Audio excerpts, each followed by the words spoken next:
பாடல்களின் வழிநின்று மாநில அரசின் தமிழ்தாய் வாழ்த்து பாடலுக்கு உரிய அங்கீகாரம் அளித்த அரசாணை வெளியிட்டதை தொடங்கி தமிழ்நாட்டின் வீதிகளிலும் தமிழை காணவில்லை என யாரும் சொல்லக்கூடாது என வணிக நிறுவனங்களிலும் தமிழ் பெயர் பலகை வைக்க முன்வர வேண்டும் என நம்முடைய வலியுறுத்திய தமிழக தன் மனதில் ஆட்சியிடம் உயர்ந்த இடம் தந்தது.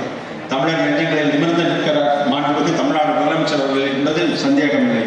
தமிழ்நாடு அரசும் சங்கங்களை ஒருங்கிணைக்கும் முகமாக மதுரையில் உலக தமிழ் சங்கத்தின் மூலம் தமிழ் அமைப்புகளுக்காக உலக தமிழர்களுக்கும் விருதுகள் வழங்கியும் எண்ணற்ற திட்டங்களையும் சிறப்பாக செயல்படுத்தியும் வருகின்றன. தமிழரும் பெருமிதம் கொள்ளும் ஆட்சி தமிழ்நாட்டில் வீறு நடை போட்டு வருகின்றன. தமிழரின் நலமே என் நலம் என்ற எண்ணத்தை தினமாக கொண்டு உயராது உழைத்து வருகின்ற நம்முடைய மாண்புமிகு தமிழ்நாடு முதலமைச்சர் அவர்கள் நம் பெருமைமிகு தமிழை தொன்மையிலும் தொடர்ச்சிமிகு மொழியாகவும் உயிர்ப்புடன் வைத்திருக்கும் தமிழர்களுக்கு விருதுகள் வழங்கி அவர்களை பெருமைப்படுத்தி அழகு பார்க்கும் பண்பு கொண்டவர் நம் முதல்வர். அதே நேரத்தில் ஜனவரி திங்கள் 25ஆம் நாளை நம்முடைய வீரவணக்க நாள் என்பது நம்முடைய கழகத்தின் சார்பாக மற்ற இயக்குநரின் சார்பாக நாம் கொண்டாடுகிறோம். நம்முடைய தமிழுக்காக தியாகம் செய்தோம். அவர்களுக்கான அந்த நாளை தமிழ் வழி தியாகி தினம் என்ற அரசு விழாவாக நீ கடைபிடிக்க வேண்டும் என்ற உத்தரவிட்டவர் நம்முடைய மாண்புமிகு முதலமைச்சர் என்பதை இந்த நேரத்தில் நான் பெருமையோடு சுட்டிக்காட்ட கடமைப்பட்டிருக்கிறேன். அதேபோல முத்தமிழ் கலைஞர் அவர்கள் பிறந்த ஜூன் 3ஆம் நாள் செம்மொழி நாள் என்று அறிவித்து இன்னைக்கு அது இனி வரும் காலங்களிலே செம்மொழி நாள் ஜூன் 3 என்கிற வகையில் கொண்டாடக்கூடிய சூழ்நிலையில் அதை கடைபிடிக்கிற நாளாகவும் அது இருக்கிறது என்பதை இந்த நேரத்தில் நான் பெருமையோடு சுட்டிக்காட்ட கடமைப்பட்டிருக்கிறேன். அன்று மன்னர்கள் செய்த பணியை இன்று நம் மாண்புமிகு தமிழ்நாடு முதலமைச்சர் செய்து வருகின்றார்.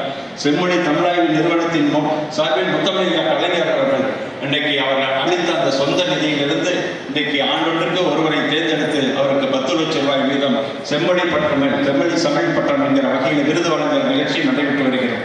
தமிழ் பணியை தலையாய பணியாக கருதி தமிழ் வளர்ச்சிக்கு பங்களித்து வரும் தமிழ் அறிஞர்கள் பெருமக்களை அடையாளம் கண்டு அவர்களுக்கு அங்கீகாரம் அளிக்கும் வகையில் தகைசால் தமிழர் விருது உள்ளிட்ட 55க்கும் மேற்பட்ட விருதுகளை தமிழ் வளர்ச்சித்துறை வழங்கி வருகிறது என்பதை இந்த நேரத்தில் நான் பெருமையோடு சுட்டிக்காட்ட கடமைப்பட்டிருக்கின்றேன்.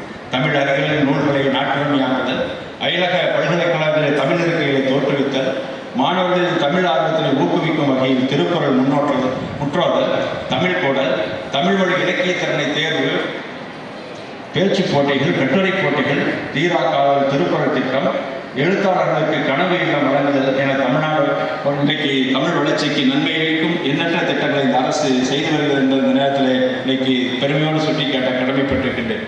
செந்தமிழ் சொற்பிறப்பியல் அறமுதல் இயக்கம், தமிழ் பல்கலைக்கழகம், மதுரை உலக தமிழ் சங்கம், தமிழ் இணைய கல்விக் கழகம் என நம்முடைய தமிழ் மொழிக்காக சிறப்புடன் இயங்கி வருகின்றது. இதற்கு வித்திட்டவர் மகத்துவமிக்க முத்தமிழ் நம்முடைய தமிழ் மொழியை செம்மொழியாக தமிழாக வீரநிலை போட்ட செய்த முத்தமிழையா கலைஞர் அவர்கள் என்பதை இந்த நேரத்தில் நான் பெருமையோடு சுட்டிக்காட்ட கடமைப்பட்டிருக்கின்றேன். திராவிட மாடல் ஆட்சியில் தமிழ்நாட்டின் வீதிகளில் தமிழ் தலைத்தோங்குகிறது எங்கெங்கும் காணிக்கும் தமிழடா இன்று இன்னும் நிகழும் வகையில் தமிழ் திருவிழா கோலம் பூண்டுள்ளது. அவ்வகையில் தமிழர்களின் தமிழின் ஆழம் அகலம் கண்டு இன்னைக்கு உவப்பு தலைக்கூடிய உள்ளம் புரிதொழிய இத்தமிழ் கூடலாகம் நிறையட்டும், தமிழின் தமிழ் பணி தொடரட்டும், தமிழ் என்றும் சிறக்கட்டும் என நிகழ்வு ஏற்பாட்டாளருக்கு அவையின் கூடியுள்ள அனைவருக்கும் எனது நெஞ்சம் நிறைந்த வாழ்த்துக்களை கூறி இந்த சிறப்பான நிகழ்ச்சியில் கலந்து எல்லாம் சந்தித்ததில் மகிழ்ச்சி அடைந்து வாய்ப்புக்கு நன்றி கூறி நிறைவு செய்கிறேன். நன்றி, வணக்கம்.